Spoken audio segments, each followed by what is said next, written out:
Се наоѓаме во стартап клуб, каде што е во тек фотосесија наменета за втората едиција на изложбата Убавите жени на мојот народ.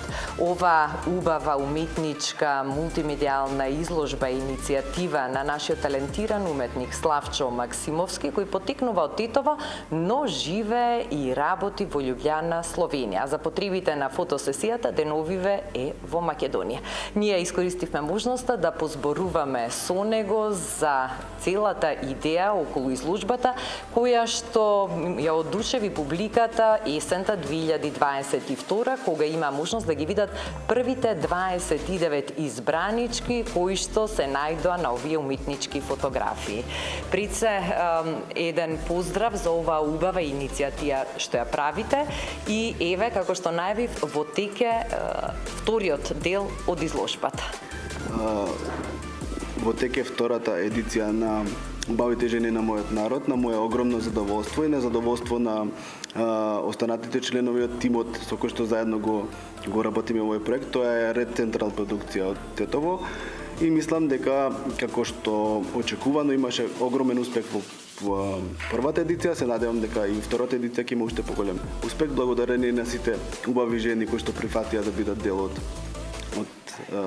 оваа изложба. Во првата едиција 29 дами се најдоа на фотографиите кои што всушност представуваат една несекојдневна комбинација од фотографија и цртаж.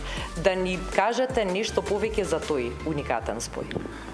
Само сакавме како луѓе што се занимаваат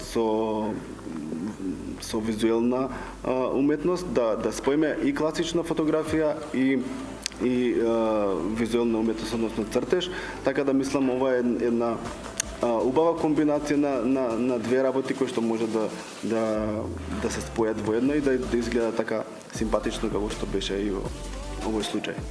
Забележав дека правите интервју со секој од дамите кои што се модели, кои што се вклучени во фотосесијата, што значи дека и цртежите ги правите врз база на нивните карактеристики кои што ги поседуваат. Така, мислам дека е убаво и полесно е за мене како човек што ги работи цртежите, да сознам нешто повеќе за нивната суштина.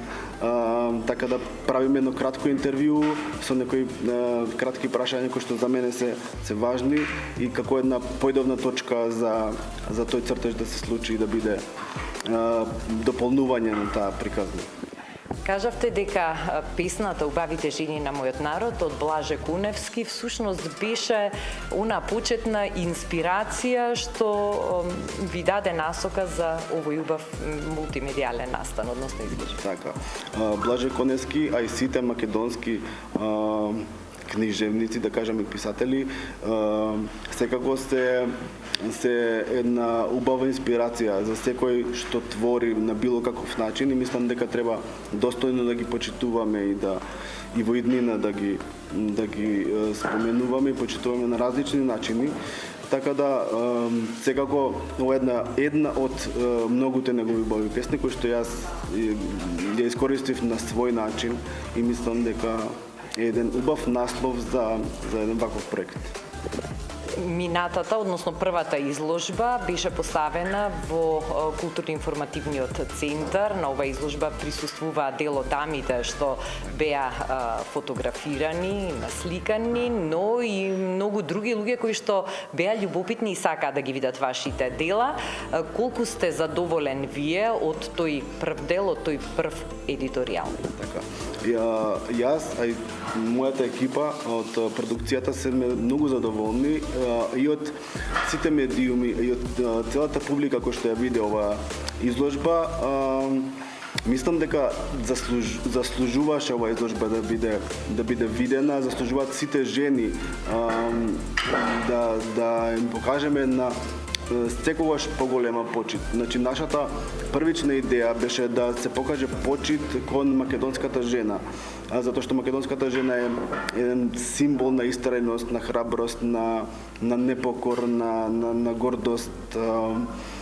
Мислам дека секогаш треба да биде ставено на еден достоен пиедестал на нашето општествено живење како еден столб што е важен за сите нас. кога може да се очекува изложбата за која што во моментов ги правите фотосесиите и на кои се места истата ќе биде поставена? Така, значи и минатиот пат покрај Скопје и Македонија беше и во Загреб. Овој пат е наменета само за Загреб, сега за сега. Се надевам дека ќе имаме соработка со некоја културна институција од Македонија и дека ова изложба ќе ја представиме и тука, затоа што мислам дека и овој пат заслужува да биде видена и да биде испратена во медиумите како што заслужува. Благодарам. И благодарам и на вас.